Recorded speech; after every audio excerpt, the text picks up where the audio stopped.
MPSC परीक्षेमध्ये बुरसटलेले प्रश्न विचारले गेल्यामुळे संताप व्यक्त होतोय। स्त्रियांच्या शिक्षणामुळे प्रजनन क्षमता कमी होत असल्यासारखा बिनडोक शोध लावला गेला।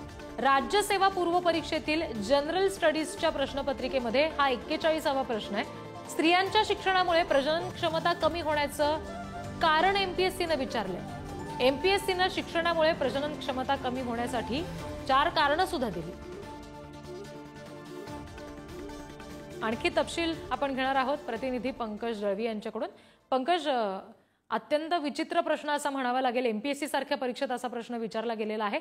काय नेमकं याबाबत प्रतिक्रिया उमटलेल्या गेल्या आहेत आणि कुठलं अधिकृत स्टेटमेंट याबाबतचं आता समोर येऊ शकलंय का? या बाबतीतलं अधिकृत कुठलंही स्टेटमेंट समोर आलेलं नाहीये, पण आपण एमपीएससीचं हे बुरसटलेपण आहे असं म्हणू शकतो। एमपीएससी मध्ये 41 क्रमांकाचा तो प्रश्न आहे आणि त्याच्यामध्ये अतिशय ज्या पद्धतीने तू म्हणालीस तसं विचित्र पद्धतीने हा प्रश्न विचारलेला आहे। शिक्षणामुळे स्त्रियांची प्रजनन क्षमता कमी होते याचं कारण त्यांनी जी दिलेली आहे ती कारणं सुद्धा जी आहेत ती धक्कादायक आहेत। एमपीएससीच्या प्रश्नांमध्ये 41वा प्रश्न आणि अतिशय बुरसटलेला प्रश्न आपण म्हणू शकतो। खरं तर एमपीएससी ची परीक्षा आणि या प्रश्नाचा काहीही संबंध नाही किंवा ह्या प्रश्नाचा तांत्रिक दृष्ट्या किंवा अकॅडमिकली जरी आपण विचार करायला गेलो तरी या प्रश्नाचा कुठल्याही याच्याशी सुतराम संबंध नाही। त्यामुळे हा प्रश्न कसा विचारला गेला, ज्यावेळी क्वेश्चन पेपर सेट केला गेला तेव्हा या प्रश्नावरती त्याचे जे मॉडरेटर असतात किंवा त्याच्यावरती लक्ष ठेवणारे जे अधिकारी असतात त्यांचं लक्ष या प्रश्नाकडे गेलं नाही का? एक महत्त्वाचं पुन्हा आपण ही बातमी देतोय, त्याच्यामध्ये एमपीएससीची जी परीक्षा आहे त्याच्या 41 नंबरचा प्रश्न आहे आणि त्याच्यामध्ये अतिशय विचित्र प्रश्न जो विचारलेला आहे, शिक्षणामुळे स्त्रियांची प्रजनन क्षमता कमी होते का, असा अतिशय बुरसटलेला किंवा आपण बोलू शकतो अतिशय दर्जाहीन असा हा प्रश्न इथे विचारलेला आणि त्याची 4 कारणं दिलेली, त्यातला एक पर्याय निवडायचा। अर्थात याच्यावरती गंभीर दखल जी आहे ती घेतली गेली पाहिजे। जसं तू विचारलंस तसं अधिकृत याच्या बाबतीतलं अजून कुठलंही स्टेटमेंट किंवा कुठलीही प्रतिक्रिया आलेली नाहीये। मात्र आज विधानसभेच्या विशेष अधिवेशनाचा पहिला दिवस आहे, हा प्रश्न नक्कीच इथे उपस्थित केला जाईल। महिला आमदार ज्या आहेत त्या याच्याविषयी प्रतिक्रिया देतील, याची गंभीर दखल जी आहे ती शासनाला आणि प्रशासनाला घ्यावी लागेल। अगदी पंकज, तुम्ही आमच्याशी असेच जोडलेले राहा।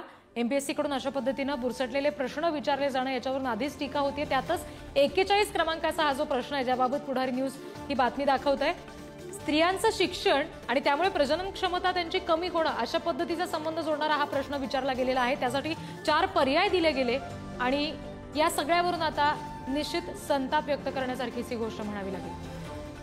या सगळ्या संदर्भात बोलण्यासाठी पुढारी न्यूजचे वरिष्ठ कार्यकारी संपादक तुळशीदास भोईटे सर सध्या आपल्याशी जोडले गेलेत। सर, अधिकारी होऊ इच्छिणाऱ्या किंवा मग पॉलिसी मेकिंग आपण म्हणूया अशा गोष्टीसाठी सक्षम होऊ इच्छिणारे विद्यार्थी आहेत जे या परीक्षेसाठी येतात। साधी सोपी परीक्षा नाहीये ही, आणि अशा परीक्षेत अशा पद्धतीचा प्रश्न विचारला जाणं, स्त्रीचं शिक्षण, तिची प्रजनन क्षमता याबाबतचं संबंध जोडून प्रश्न विचारले जाणं, त्याच्यासाठीचे 4 पर्याय दिले जाणं, या सगळ्याकडे आपण कसं पाहता?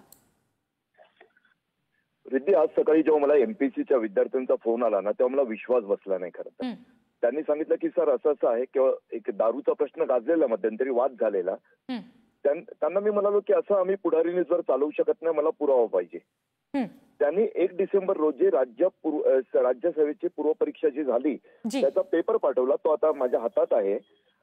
या महाराष्ट्र राज्यपत्रित नागरी सेवा संयुक्त पूर्व परीक्षा 2024 1 डिसेंबर रोजी हा पेपर देण्यात आला। धक्कादायक आहे, कारण या परीक्षेतून काय साध्य केलं जातं, आता रिद्धी तुम्हीच म्हणालात तसं अधिकारी घडवणं, अधिकारी निवडणं हा उद्देश असतो।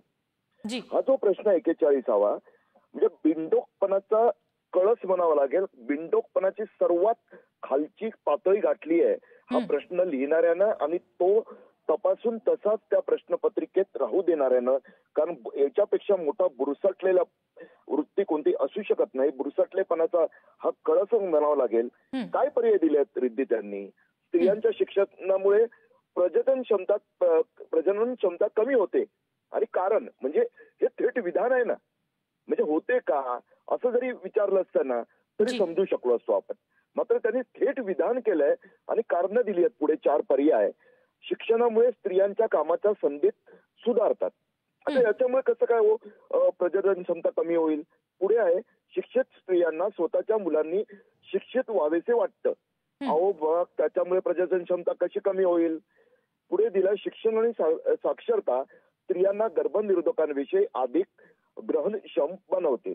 म्हणजे काय, म्हणजे खरं तर गर्भनिरोधकांविषयी देणं हे एक प्रकारे योग्य वाटलं असतं, परंतु त्याचा अर्थ प्रजनन क्षमता हा शब्द योग्य नाहीये ना. मग तिकडे त्यांना भान येतं कुटुंब नियोजनाचं, असं असतं ते. पुढचं आहे त्यांचं स्त्रियांची आर्थिक स्थिती सुधारते. म्हणजे काय हो, आर्थिक स्थिती सुधारणं हा गुन्हा आहे का? आणि त्यामुळे मग स्त्रियांची प्रजनन क्षमता कमी होते का?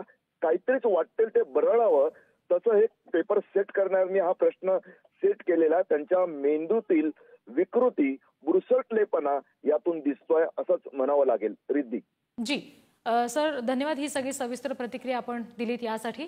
या सगळ्या संदर्भात बोलण्यासाठी शरद पवारांच्या राष्ट्रवादीच्या प्रवक्त्या विद्या चव्हाणताई आपल्याशी जोडल्या गेलेल्या आहेत.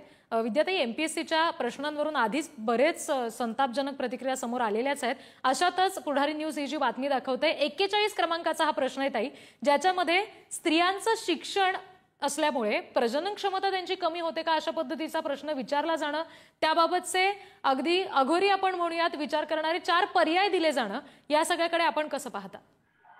नाही, या प्रश्नपत्रिका अशा प्रकारे काढणं आणि याच्यामध्ये मला वाटतं RSSचे लोक पेरलेले आहेत. मोहन भागवतांनी काढली की काय असा प्रश्न माझ्या पुढे आता आलेला आहे. कारण यांना हे विकृत लोक आहेत, यांना स्त्रियांविषयी काय सन्मान आहे, मान आहे हे आपल्याला दिसतंय. आणि अशा प्रकारचे एमपीएससीला प्रश्न विचारणं आणि त्याच्यामध्ये ती प्रश्नपत्रिके अप्रूव्ह केली असते मला वाटतं. त्याच्यात काहीतरी मंडळ असतं एक आणि ते प्रश्न सिलेक्ट करतं आणि त्या मंडळामधले सगळेच्या सगळे लोक RSSचे आहेत का? कारण ह्यांना कधीच वाटत नाही महिलांनी शिकावं, उच्च शिक्षित व्हावं, बरोबरीने पुरुषांच्या बरोबरीने पुढे जावं, आणि म्हणून प्रजनन शक्ती कमी होण्याचा काही प्रश्न येत नाही. आणि अशा प्रकारचे प्रश्न विचारणं हे एक विकृतीचं लक्षण आहे, दुसरं काही नाहीये. आणि कशासाठी तुम्हाला लोकसंख्या वाढवायची आहे? आता बस झालं ना. आता हल्ली स्वतः मुली शिक्षित झाल्यामुळे त्यांना एक मूल असलं तरी त्यांना खूप वाटतंय, त्यांना 4-4 मुलं नकोशी वाटतायत. आणि प्रचंड महागाई वाढली आणि एक मुलगी झाली, मुलगा हो, चांगलं शिक्षित करणं हा काय गुन्हा नाही आहे ना. हा प्रत्येकाच्या. आणि तुम्ही महागाई इतकी वाढवून ठेवली आहे, तुम्ही बेरोजगारी इतकी वाढवून ठेवली आहे, 10 मुलं पैदा करायची आणि त्यांना शिक्षण नाही, ते वणवण भटकणार, त्यांना खायला नाही, अशी अवस्था तुम्हाला देशाची पाहिजे? आणि म्हणूनच तुम्ही 80 कोटी लोकांना सांगताय आम्ही अन्नधान्य फुकट देतो. शरम वाटायला पाहिजे या लोकांना. हे सगळे आता हे असंच वाढत जाणार आहे. हे ईव्हीएम वर बसलेलं सरकार आहे. ते फडणवीस म्हणतात ना, मी पुन्हा आलो, तर ईव्हीएम वर बसून आले. ते काही मोठं कौतुक नाही केलंय त्यांनी. आणि अशा प्रकारचे प्रश्न काढणे, याला ऑब्जेक्शन घेतलं पाहिजे आणि हा प्रश्न रद्द केला पाहिजे. आणि अशा प्रकारचे प्रश्न कोणी काढलेले आहेत त्याची एन्क्वायरी होऊन अशा लोकांना कडक शासन केलं पाहिजे. काय तुमच्या हातात दिलं म्हणजे तुम्ही काय वाटेल ते कराल की काय? आणि हे महिला विरोधी लोक आहेत, त्यामुळे यांना असं खुलेआम काहीही करणं हे आता याच्या पुढे चालणार नाही. मला असं वाटतं मोहन भागवतांनी ही प्रश्नपत्रिका काढली की त्यांचे कच्चे बच्चे इथे पेरून ठेवलेले आहेत आणि ते आता उगवत आहेत सगळे, आणि ते असं सुळसुळाट वाढलेलं आणि याच्या पुढे तो वाढतच जाणार आहे. विद्याताई, धन्यवाद. ही सविस्तर प्रतिक्रिया आपण पुढारी न्यूजला दिली त्यासाठी. पंकज, आपल्यालाही धन्यवाद आपण दिलेल्या तपशिलांसाठी.